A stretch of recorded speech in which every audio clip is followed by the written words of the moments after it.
ანალიტიკა ხო კეთდება, ანუ ყველა რბოლის შემდეგ შენ გუნდის წევრები დასხდებით, აქ ისე, თქვით, მოსახოვი ძალიან მნიშვნელოვანი ანალიტიკა. კი, რა თქმა უნდა. მაგრამ ინტუიციაც მნიშვნელოვანია და მან და როგორ არის შეიძლება რაღაც ანალიტიკა იყოს, მაგრამ შენ რბოლის დროს გადაწყვიტო, რომ არ დაეხმო მაგ ანალიტიკას და რაღაც ინტუიციით. რა თქმა უნდა, კი, არის ხოლმე ბევრჯერ ყოფილა, აი მაგალითად თან სუ ფიქრებში ხარ, აი მაგალითად საკვალიფიკაციო გარბენის მერე ყოფილა, რომ რაღაცა აი ეს დაუსხდებით ხოლმე ინჟინერთან, მექანიკოსებთან ერთად გავდივართ ეს ყველაფრის ანალიტიკა ხდება, ასე ვთქვათ, მაგრამ ინტუიციურად გაგვიკეთებია პარამეტრები რბოლისთვის.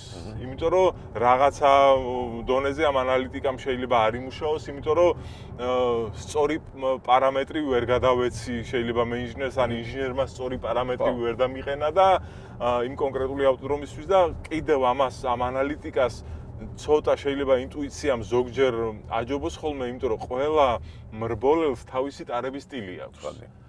და ყველაზე რაღაცა დოგმა არ არის, რომ გინდა თუ არა აი ამ მრბოლელზე, ამ ავტოდრომზე, აი ეს პარამეტრები შევა ამ მოსახოვში ეს ადამიანი. ამ მოსახოვში ან ეს პარამეტრები ზუსტად ამ მრბოლელზე იმუშავებს. ყველას თავის ტარების სტილი აქვს და იმ ტარების სტილს უნდა მოერგოს ის პარამეტრები.